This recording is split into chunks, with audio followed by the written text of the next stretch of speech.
우리가 지난 수요일부터 이제 에베소서 말씀을 새벽에 이제 나누고 있습니다.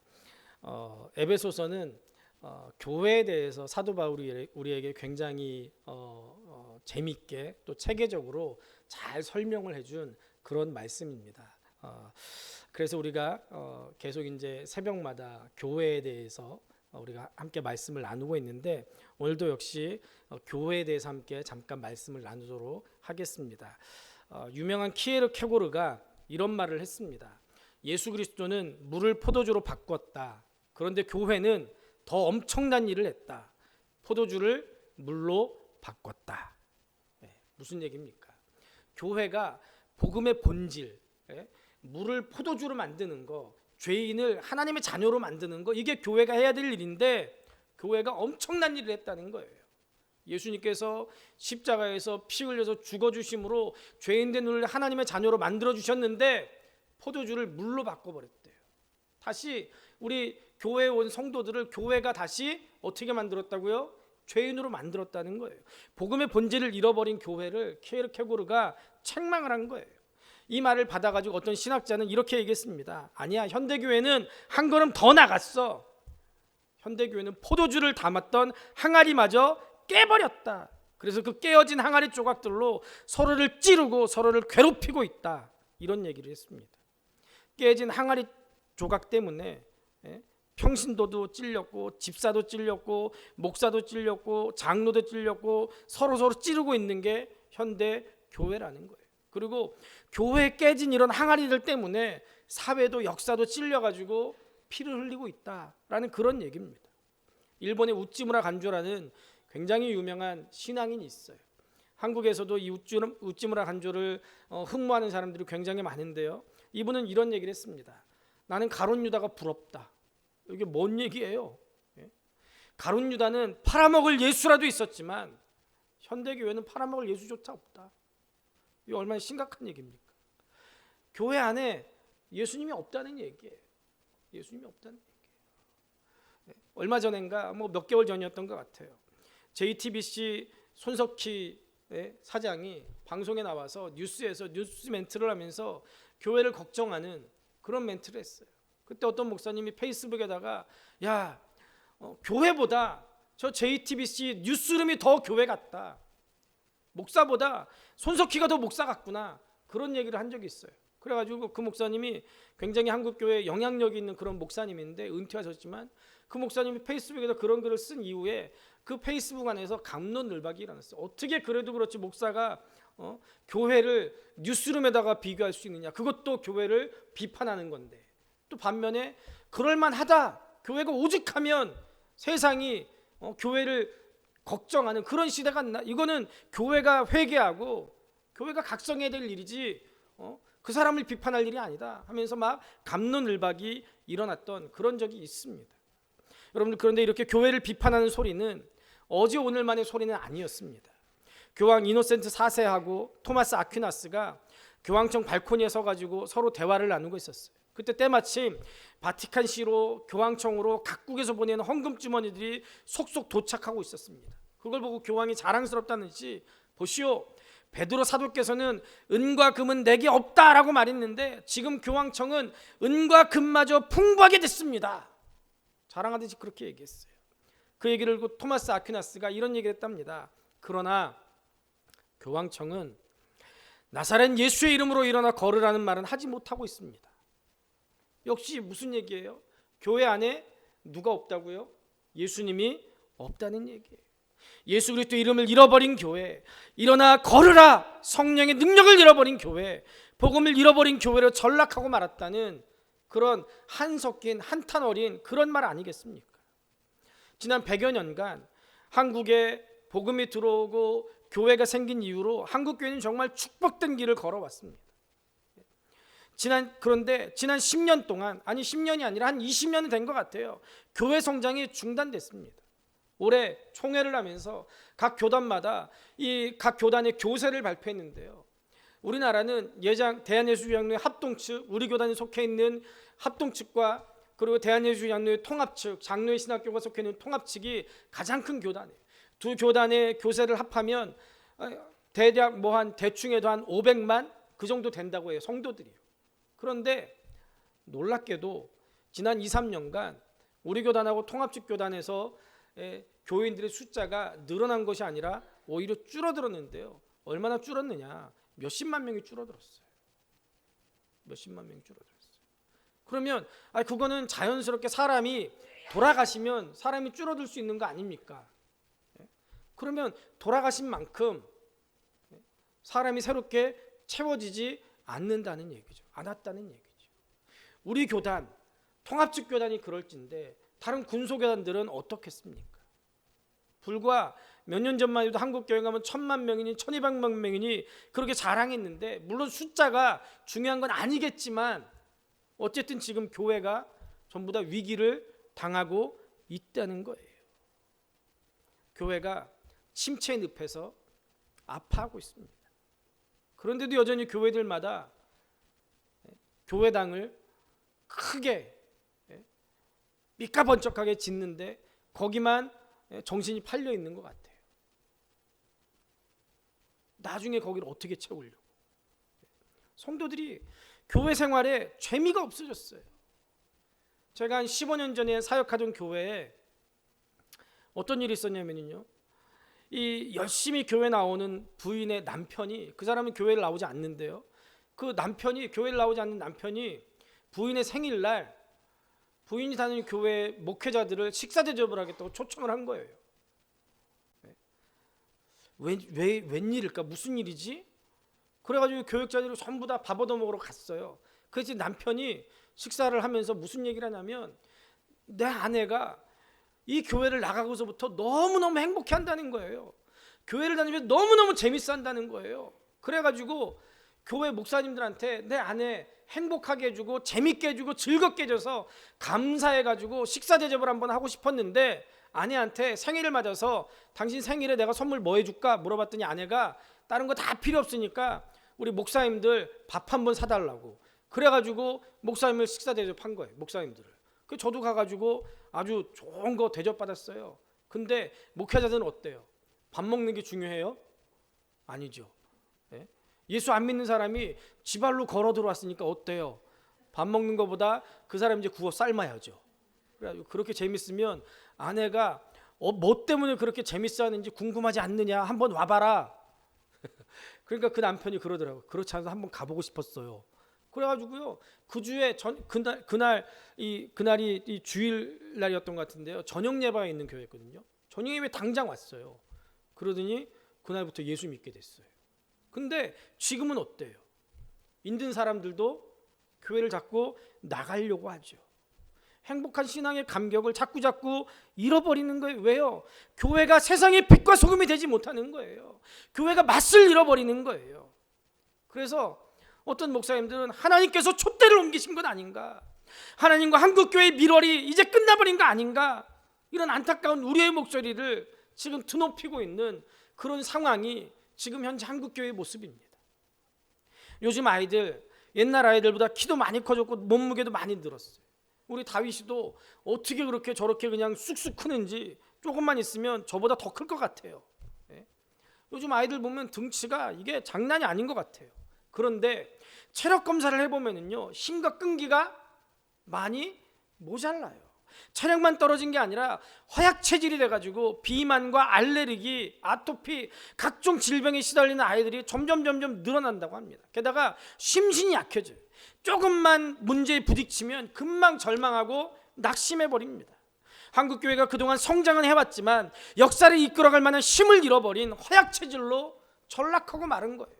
한국교회가 등치는 많이 커진지 모르지만 한국교회가 세상을 이끌어갈 만한 그런 힘이 없어진 거예요. 그래서 여러분들, 교회가 성장하는 거, 그게 중요한 것이 아니고 무엇보다도 교회가 교회다워지는 거, 이게 정말로 중요한 줄로 믿습니다. 그럼 여러분들, 교회가 뭐예요?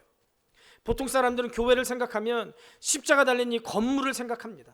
그러나 건물은 예배당이지 교회가 아닙니다. 예수님은 교회를 세우시기 위해서 벽돌 한 장 쌓은 적이 없어요. 오히려 46년 걸려가지고 지은 그 헤롯 성전을 예수님이 뭐라고 말씀하셨어요? 저 성전 헐어버려라, 내가 3일 만에 다시 세우리라. 3일 만에 다시 세우신다고 말씀하신 그 성전은 뭐예요? 예수님 자신을 말씀하신 거예요. 예수님은 건물로서의 성전이 아니라 예수님 자신이 바로 교회의 머리고 교회의 핵심이다라고 선포하셨습니다. 여러분들, 교회는 건물이나 제도가 아니에요. 세상 사람들이 우리 교회를 보면서 누누이 말씀드리지만 노원성직교회 좋은 교회다 나쁜 교회다 뭘 보고 판단한다고요? 이 교회 건물을 보면서 야, 노원성직교회 몇십 년이 지나도 똑같이 이 건물에 있네. 아이, 저 교회 나쁜 교회야. 이렇게 판단해요? 아, 노원성직교회 보니까 꼭 무슨 외국에 있는 교회 같고 교회가 아담하고 정말 좋다. 노원성직교회 정말 좋은 교회다. 이렇게 판단해요? 그렇지 않아요. 사람들은요, 뭘 보고 판단해요? 목사를 보고 판단하는 거예요. 동네 사람들이 어떻게 그렇게 아는지 제가 노원성직교회 목사인 거 다 알더라고요.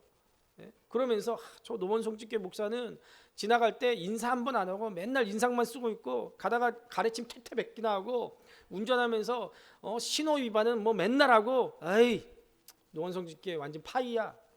그렇게 판단하는 거예요. 노원성직교회 장로들 보면 사람들이 어떻게 그럴 수 있어? 권사들이 말이야 사람을 보고 노원성직교회 좋은지 안 좋은지 판단하는 거예요.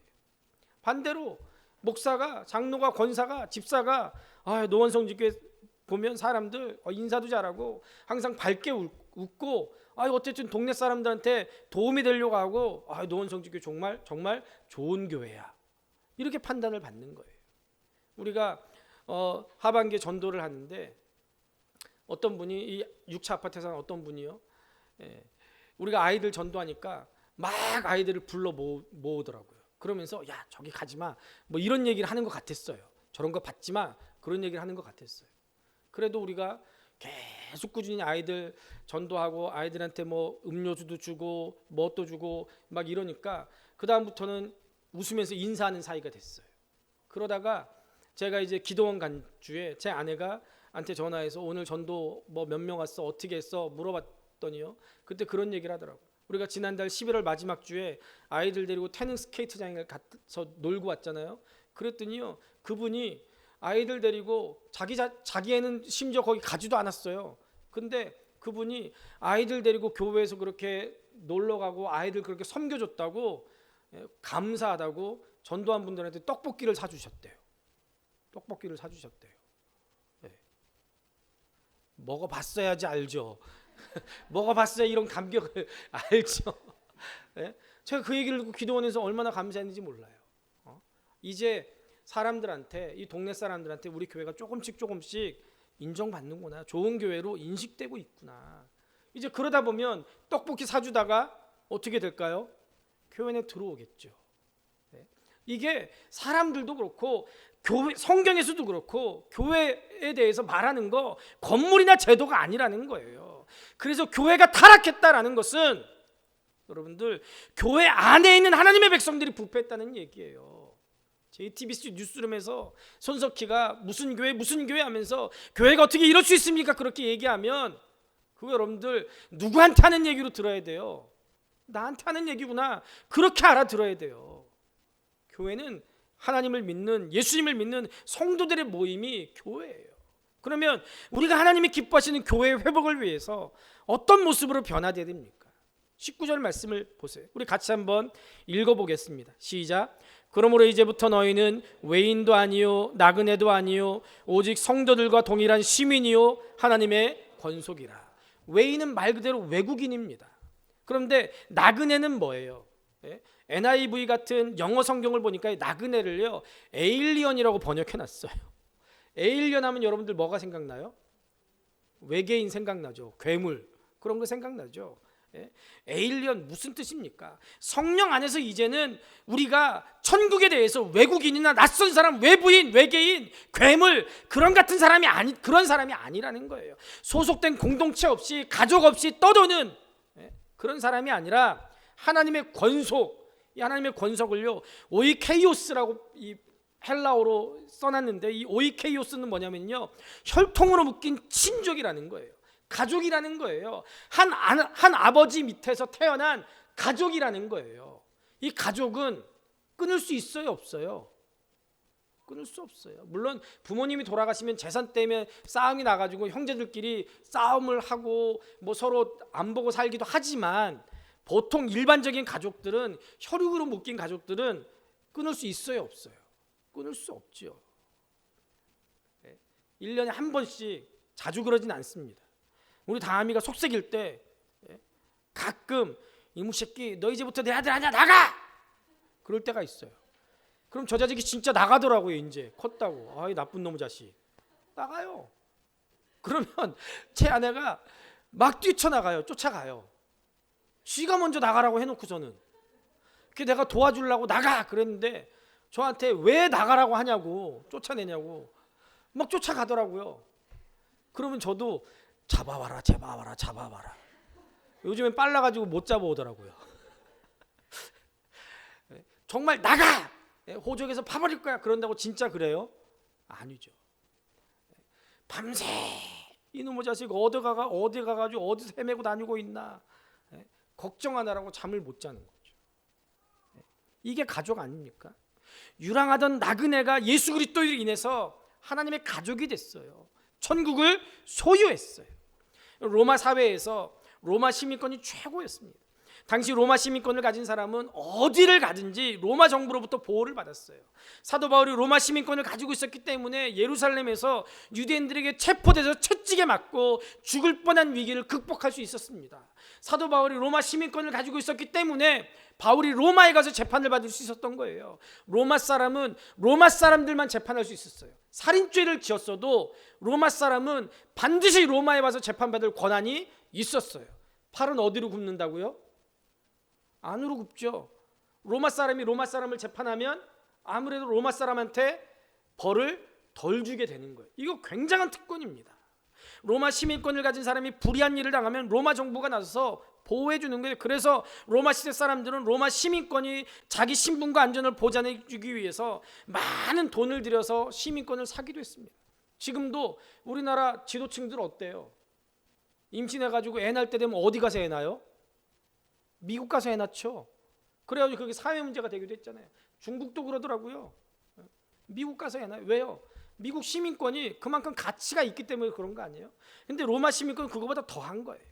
그런데 여러분들, 미국 시민권보다, 로마 시민권보다, 대한민국 시민권보다 우리에게는 더 좋은, 비교할 수 없는 시민권이 있는데 그게 뭡니까?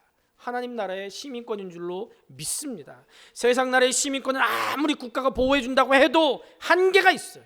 국력이 약하면 제대로 보호해 줄 수도 없고 국가의 힘이 미치지 못하는 곳에서는 보호해 줄 수도 없습니다. 더 나아가 죽음 이후의 세계까지 국가가 보호해 줄 수 없는 거예요. 그러나 우리를 보호해 주시고 우리를 그 나라의 시민 삼으신 하나님은 어떤 분입니까? 그분은 이 세상을 만드신 전능하신 분이기 때문에 우리가 어떤 상황에 있든지 우리를 안전하게 보호해 주십니다. 하나님은 졸지도 않으시고 주무시지도 않는 분이시기 때문에 언제 어느 때라도 우리를 보호해 주시는 분인 줄로 믿습니다.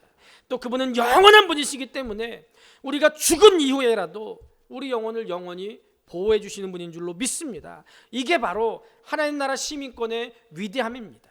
여기서 더 나아가서 사도 바울은 우리가 하나님의 가족이라고 얘기합니다. 19절에 하나님의 권속이라고 했는데요, 이거는 하나님의 가족을 말합니다.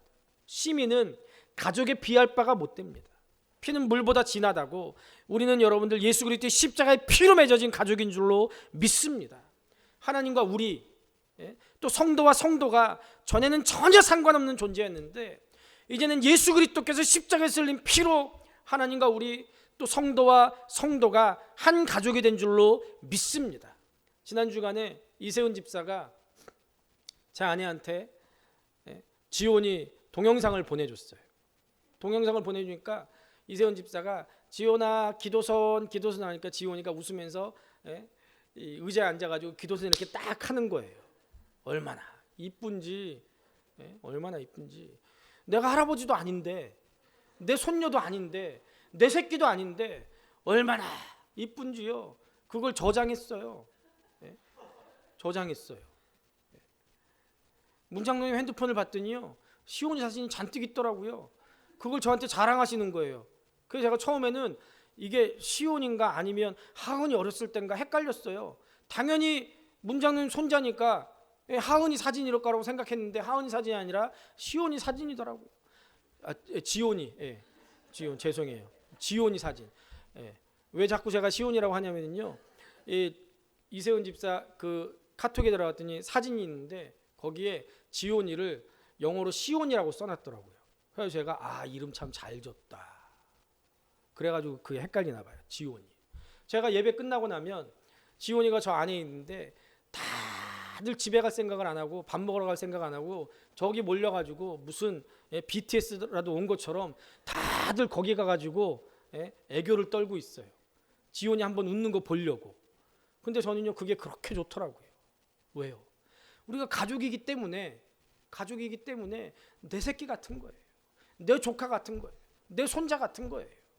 여러분들 우리와 지온이 사이에 예수님이 없다면 그런 관계가 맺어질 수 있겠습니까? 그런 관계가 맺어질 수 있겠어요? 우리는 하나님 안에서, 예수 안에서 가족이 됐습니다. 그래서 하나님을 아버지라고 부르고 서로를 형제라고 자매라고 부르는 거예요. 우리는 한 가족이 됐어요. 하나님께서 우리를 가족으로 대하시는 줄로 믿습니다. 하나님은 우주를 운행하시고 역사를 이끌어 가시는 놀라운 일을 행하십니다. 너무 바쁘실 것 같아요. 그러나 그 하나님이 그런 모든 일들 다 제쳐놓고 나와 교제하기를 원하시는 거예요. 하나님을 내가 찾으면 하나님은 아무리 바쁘셔도 나 바쁘니까 조금 있다가 와, 나를 물리치지 않더라고요. 내가 하나님을 찾기만 하면 하나님은 언제든지 모든 일 다 제쳐놓고 내게 먼저 오시더라고요. 구약에 보면 하나님이 야곱과 정말 지극히 이기적인 이 야곱과 오랫동안 씨름을 하는 모습을 봐요. 야곱이 죄를 지을 때마다 참고 씨름까지 하시면서 야곱을 사람 만들려고 애를 씁니다. 근데 그 모습을 보면서 참 하나님 안 됐다, 하나님 참 불쌍하다, 어떻게 저런 놈한테 잘못 걸려가지고 하나님 얼마나 힘드실까. 그러나 하나님께서 왜 그렇게 하시는 거예요? 야곱이 하나님의 가족이고 하나님의 자녀이기 때문에 그러시는 거예요. 야곱 사람 만들기 위해서 끝까지 참으시면서 인내하시면서 야곱에게 쏟는 시간 아깝지 않은 거예요. 여러분, 자녀에게 쏟는 시간 아깝습니까?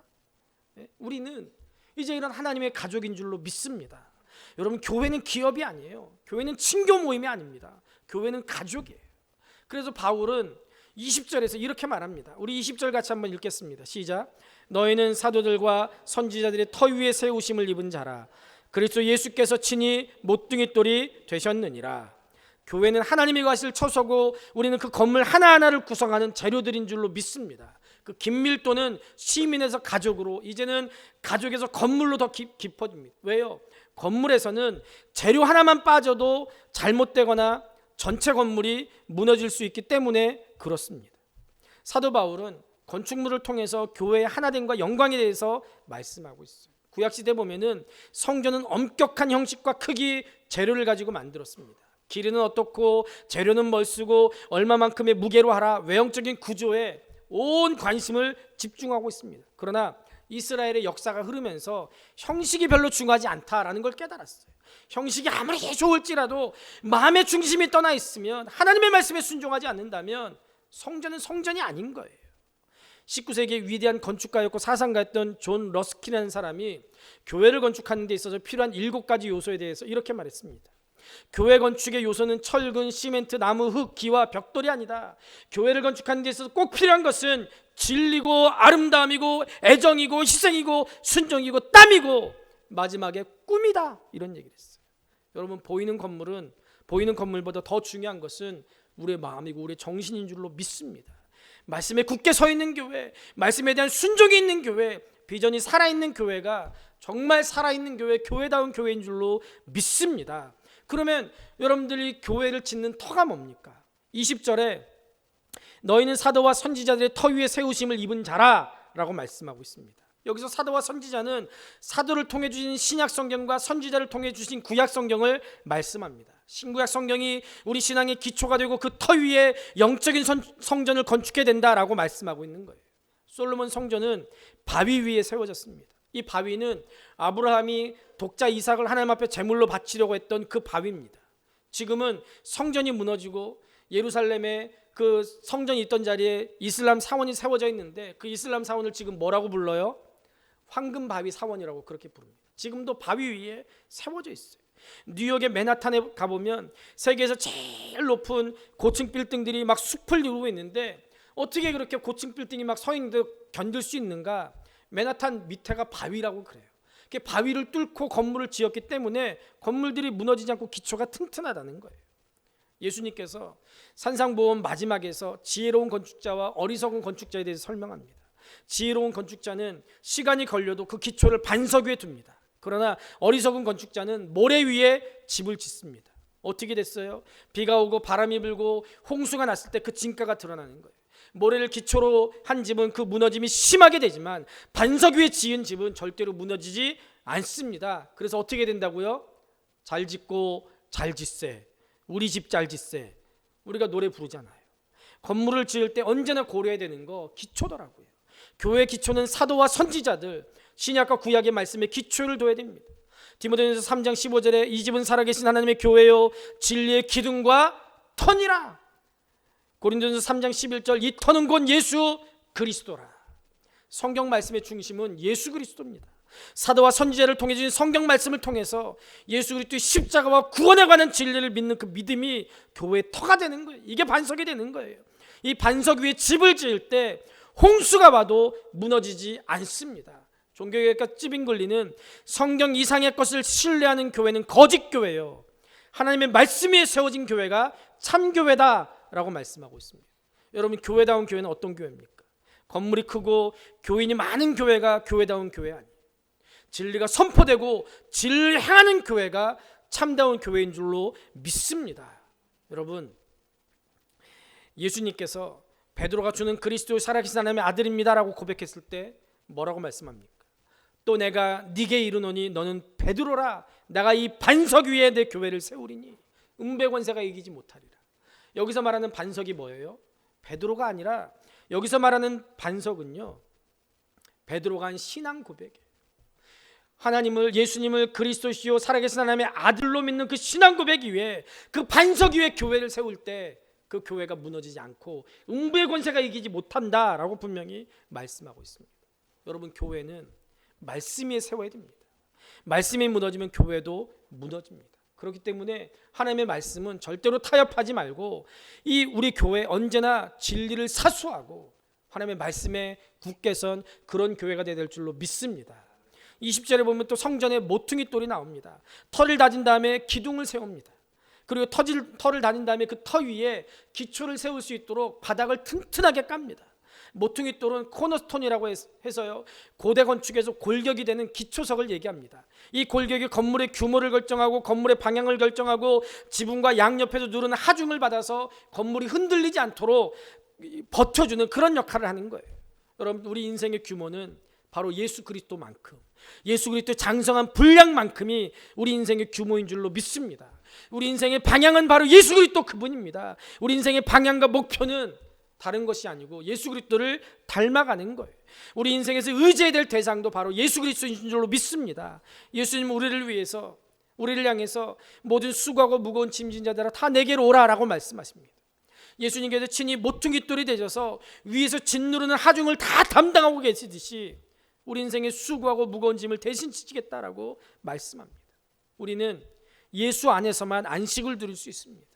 그분께 모든 인생의 짐을 맡겨드릴 수 있기를 주님의 이름으로 축복합니다. 이제 터와 기둥이 세워졌어요. 그럼 그 속을 이제 채우는 일만 남았습니다. 21절과 22절을 보세요. 우리 같이 한번 읽어보겠습니다. 시작. 그의 안에서 건물마다 서로 연결하여 주 안에서 성전이 되어가고 너희도 성령 안에서 하나님이 거하실 처소가 되기 위하여 그리스도 예수 안에서 함께 지어져 가느니라. 아멘. 여러분, 터는 사도와 선지자들의 말씀이고 모퉁이 돌은 그리스도고 이제 그 속을 성도들이 벽돌이 되고 건축재료가 돼서 성전이 지어져 가는 거예요. 그런데 우리가 읽은 말씀에서 눈에 띄는 단어들이 있습니다. 그의 안에서, 주 안에서, 예수 안에서, 성령 안에서라는 단어들이에요. 이것은 성도들의 연합은 인간의 힘으로 되지 않고 오직 주 안에서만 가능하다라는 것을 우리에게 보여줍니다. 벽돌과 벽돌을 그대로 이렇게 올려놓으면 온전한 건물을 이루지 못하고 무너져 내려요. 벽돌과 벽돌 사이에는 시멘트하고 모래를 1대1로 섞든지 1대3으로 섞든지 섞어가지고 그걸 모르타르라고 하는데요. 그걸 벽돌과 벽돌 사이에 이렇게 발라가지고 서로 이렇게 젖사체처럼 붙여놔야지 이게 떨어지지 않고 건물이 세워지는 것처럼 예수 그리스도가 우리를 서로 연결시켜주고 접착시켜주는 모르타르인 줄로 믿습니다. 성도의 공동체 교회는 항상 그리스도 안에 있어야 될 줄로 믿습니다. 그리스도가 없는 인간과 인간이 마주치는 그런 교회는 뻑뻑한 소리만 나고 무너지기만 해요. 왜요? 인간은 완전하지 못하기 때문에. 완전하지 못하기 때문에 실수도 하고, 완전하지 못하기 때문에 자기는 별로 잘한 건 없지만 그렇게 실수하는 사람들을 판단하고 정죄하는 게 우리 인간의 모습 아닙니까? 그래서 그 사이에 예수 그리스도가 들어가야 돼요. 그러면 그리스도가 들어가야 된다라는 말이 무슨 말입니까? 그것은 그리스도를 통해서 다른 사람을 본다는 말입니다. 저 사람을 위해서 예수 그리스도께서 십자가 지셨고, 이제 예수 그리스도께서 이 사람을 의롭다 하셨다라는 사실을 예수 그리스도를 통해서 보고 인정하는 거예요. 그래서 그 형제를, 그 자매를, 그 사람을 주님이 사랑하신 것처럼 나도 똑같이 사랑해야 되겠다라는 마음을 갖는 거예요. 예수 그리스도께서 성도들을 이미 의롭다고 하셨는데 우리가 그 사람의 조그만 실수를 가지고 정죄할 권리 없습니다. 우리가 이런 그리스도의 눈으로 성도들을 대할 때 우리 안에서 판단의 마음이 사라지고 교회 공동체가 하나가 될 수 있는 줄로 믿습니다. 우리는 부족해요. 그러나 부족한 것들이 모여서 그리스도 안에서 완전해져 가는 것이 교회고 믿음의 사람들의 모습인 줄로 믿습니다. 그래서 사도 바울은 21절에서 22절에 성전이 되어가고 함께 지어져 가느니라 라고 강조합니다. 중요한 것은 현재 진행형이고 완성을 향해 가고 있다는 거예요. 여러분들이 지상교회는 완전하지 않아요. 지금도 여전히 성전이 되어가고 있고 지금도 함께 지어져 가고 있는 줄로 믿습니다. 우리는 건물로 치면 준공검사가 되지 않은 공사판 같아요. 아직도 공사 중입니다. 공사할 때 어때요? 건물을 공사할 때 사고 나지 않도록 외벽에 외부에다가 뭐 이렇게 펜스도 치고 그러잖아요. 그런데도 불구하고 뭐가 떨어지고 그럴까봐 층마다 뭐 이렇게 떨어지는 낙석 방지하는 그런 시설물도 하고 그러잖아요. 그런데도 불구하고 공사장을 지나갈 때는 뭐 위험하기도 하고 공사장에 떨어져 나온 나무, 철, 돌 이런 것 때문에 차가 깔고 지나가면 그것 때문에 차가 다치기도 하고 그러잖아요. 지상교회는 완전하지 못해요. 그렇기 때문에 상처받을 수도 있어요. 지상교회는 완전하지 못해요. 그렇기 때문에 시험 들 수도 있어요. 지상교회는 완전하지 못하기 때문에 깨어질 수도 있어요. 그러나 지어져 가고 있는 중인 거예요. 성전이 돼가고 있는 중인 거예요. 속도가 너무 느려서 절망할 때도 있지만 교회를 세워나가는 건축자는 그리스도시고 건물을 완성시키는 분은 하나님이시기 때문에 우리 주님 다시 오시는 그날에 완성될 줄로 믿습니다. 옛날에 성전을 지을 때는 생김새가 다양한 돌을 그대로 사용했어요. 출애굽기에도 보면 성전을 지을 때 정으로 돌을 쪼지 말아라 라고 얘기했습니다. 소리를 내지 말라고 했는데 그 소리를 내지 말라는 얘기는 뭐예요? 정으로 바위를 째면 깡깡하고 소리 나잖아요. 그거 하지 말라는 얘기예요. 무슨 얘기예요? 돌은 생긴 모양 그대로 사용하라는 거예요. 있는 그대로 끼워 맞춰서 성전을 만들어 가라는 거예요. 우리나라 옛날 돌담 어때요? 똑같죠? 다양한 돌들을 끼워가지고 이렇게 저렇게 끼워가면서 가지런하게 담을 쌓은 걸 보면 야, 참 멋있고 참 옛날 사람들 지혜롭다 하는 그런 생각이 들어요. 교회도 그래요. 교회에 다양한 사람들이 모여 있어요. 성격도 다르고 배경도 다르고 경험도 다르고 기질도 다르고 어떤 일에 대한 관점과 생각도 달라요. 야당을 지지하는 사람도 있고 여당을 지지하는 사람도 있고 문재인 대통령 좋아하는 사람도 있고 싫어하는 사람도 있고 다 달라요. 다 달라요. 이해나 반응, 은사도 다 다르더라고요. 고향도 다르더라고요. 그래서 어떤 때는 그것 때문에 절망이 되기도 하고 그것 때문에 싸움이 일어나기도 하고 그것 때문에 시험 들어서 교회를 떠나가기도 합니다. 함께 한다는 것은 너무너무 어려운 일이에요. 그런데 사도 바울은 나는 모든 사람에게 모든 모양이 될 수 있어 그렇게 고린도 교회에서 말합니다. 사람에 따라서 자기가 그 사람에게 맞춰줄 수 있다는 거예요. 상대방을 내 마음에 맞게 바꿔서 사귀는 게 아니라 진리가 아니라면 그 사람을 예수님의 사람으로 만들 수 있다면 내가 그 사람한테 기꺼이 맞춰줄 수 있어. 사도 바울이 그렇게 말하는 거예요.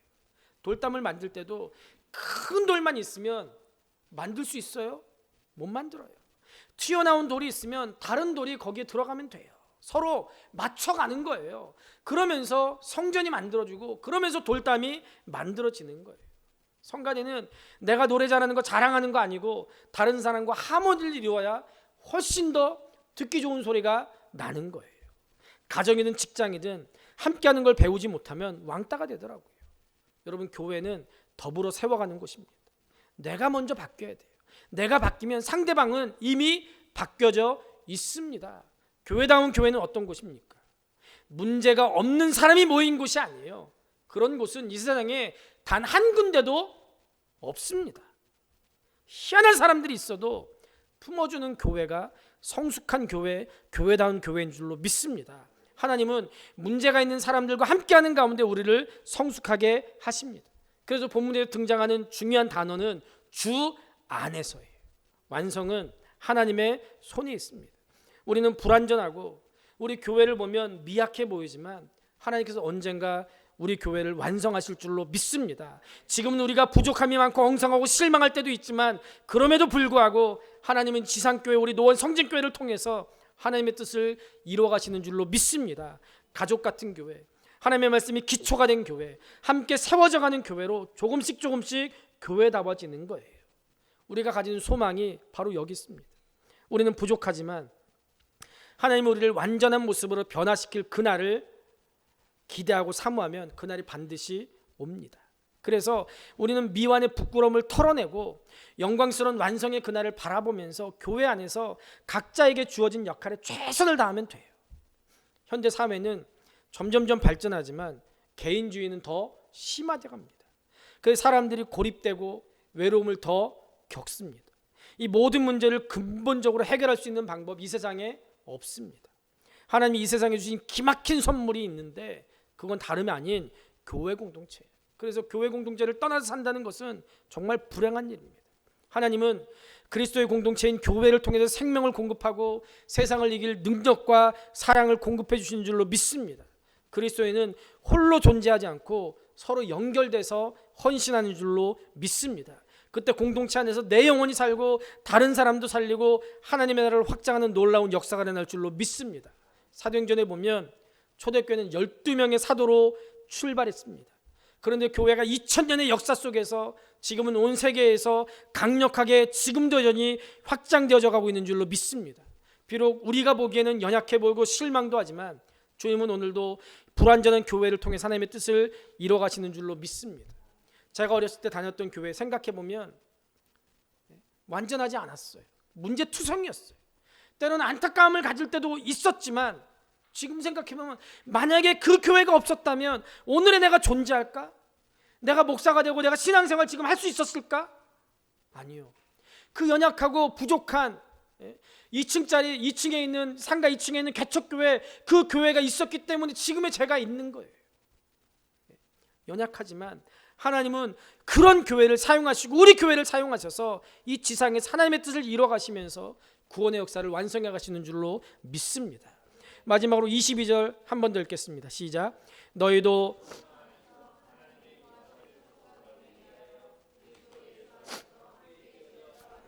아멘. 고린도서 3장 16절에 보면 너희가 하나님의 성전인 것과 하나님의 성령이 너희 안에 거하시는 것을 알지 못하느냐라고 말씀합니다.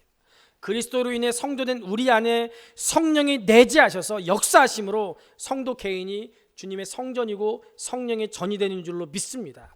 그래서 이렇게 그리스도로 인해서 성도된 자들이 모일 때 그 안에 성령이 역사하시고 하나님이 그 안에 함께 동거하시는 줄로 믿습니다. 그래서 교회는 성자 예수님으로 인해 이루어지고 성령이 내재하셔서 역사하는 곳이고 성부 하나님이 예배 받으시는 곳이 바로 교회인 줄로 믿습니다. 성령이 역사하지 않는 교회는 교회다운 교회가 아니에요. 아무리 몸이 튼튼해도 그 안에 생명이 없다면 시체죠. 그래서 교회의 생명은 성령 하나님인 줄로 믿습니다. 하나님이 예수 그리스도를 통해서 교회를 세우시고 거기에 성령이 역사하도록 하셔서 교회가 생명을 얻게 된 거예요. 성령이 역사하는 교회는 살아있는 교회인 줄로 믿습니다. 그러나 아무리 화려하고 빛나는 교회를 세우고 화려한 예배를 드릴지라도 성령이 역사하지 않는다면 죽은 교회. 독일에서 가장 유명한 건물은 쾰른 대성당이라고 합니다. 여러분들 뭐 가보지는 못했을지라도 사진은 많이 봤을 거예요. 이 쾰른 대성당은요, 서기 873년에 완성됐다가 400년 후인 1248년에 화재로 완전히 소실됐대요. 그러다가 300년이 지나고 1510년에 다시 교회를 건축하기 시작해서 1880년에 300년이 넘도록 이 교회를 완성했는데 1944년에 2차 대전 때 공습에 의해서 파괴가 됐대요.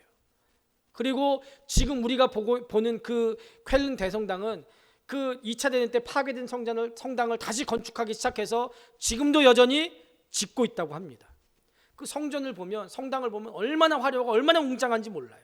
그런데 얘기를 들어보면은요, 관광객은 엄청나게 몰려 들어가지고 입장료를 받아가지고 수입은 어마어마한데 정작 주일날 예배드리는 성도들은 많지 않대요. 유명한 로마의 베드로 대성당도 관광객들은 미어 터지는데 주일날 예배드리는 성도들의 수는 많지 않다는 거예요. 왜요? 성령의 역사가 없으니까 성도들이 모이지 않는 거예요. 여러분, 교회는 개인이 아니라 공동체예요. 교회라는 공동체가 내 마음에 들지 않는다고 떠나서 아무리 혼자 거룩하게 예배드린다고 할지라도 하나님이 결코 기뻐하지 않습니다. 기도하기 위해서 골방에 가거나 혼자 예배드릴 때는 강하게 역사하시지만 교만하게 교회가 무슨 필요했어, 나 교회에서 시험 들었어, 나 혼자 예배드릴 거야, 그렇게 예배드릴 때 성령이 역사하지 않습니다. 물론 우리는 모든 곳에서 그리고 어느 때나 하나님을 예배할 수 있습니다. 그러나 우리가 사랑과 선행을 베풀고 서로 격려하기 위해서, 그리고 하나님을 경배하고 예배하기 위해서 그의 구속된 백성의 회중 가운데 함께 모일 때 나도 뜨거워지고 다른 사람도 함께 뜨거워지는 줄로 믿습니다. 지금 사도 바울이 편지를 보내고 있는 에베소에는 아데미 신전이 있었습니다. 이 신전은 높이가 16m, 직경이 1.8m에 이르는 대리석 기둥이 100개나 있는 엄청난 규모였습니다. 아테네의 파르테논 신전보다 이 에베소에 있는 아데미 신전이 4배가 더 컸다고 합니다. 그런데 사도 바울은 이 아데미 신전을 성전이라고 부르지 않았습니다. 황금으로 번쩍번쩍하던 예루살렘 성전이 교회가 아니라 불과 20-30명의 작은 가정교회들로 이루어졌고 신부도 변변치 않고 언제 죽을지 모르는 그런 사람들이 몰래 모여서 예배드렸던 그 에베소 교회 공동체가 바로 하나님이 거하시는 성전이다라고 그렇게 말하고 있습니다. 여러분, 이게 바로 교회의 위대함인 줄로 믿습니다. 교회의 위대함은 하나님이 이곳에 계시기 때문에 그래요. 예수님께서 12살 되던 해 예루살렘 성전에 올라갔다가 내려오는 길에 예수님의 어머니와 아버지가 예수님을 잃어버렸습니다. 놀라서 이 사람 저 사람 붙들고 예수님을 찾으려고 동분서주했는데 결국 예수님 어디서 찾았어요? 예루살렘 성전에서 찾았습니다. 여러분, 과학물질 문명에서 잃어버린 예수님, 분주한 세상살이에서 바빠서 잃어버린 예수님, 신앙의 방황 속에서 잃어버린 예수님, 인생의 방황 속에서 잃어버린 예수님, 그 예수님을 노원성지교회 가면 찾는다고 하더라. 잃어버린 구원의 감격, 행복한 신앙생활, 삶의 기쁨과 환희 어디 가면 찾을 수 있을까? 노원성지교회 가면 구원의 감격을 회복할 수 있다고 하더라. 인생의 환희를 회복할 수 있다고 하더라. 인생의 축제를 회복할 수 있다고 하더라. 우리 교회가 그 무엇보다도 예수님이 충만한 교회 될 수 있기를 주님의 이름으로 축복합니다. 우리 노원 성지교회가 예수님이 주인 되시고 성령님이 역사하셔서 교회다운 교회 돼서 우리 교회를 통해서 하나님이 주시는 놀라운 복과 은혜를 받아 누리시기를 우리 주님의 이름으로 축복합니다.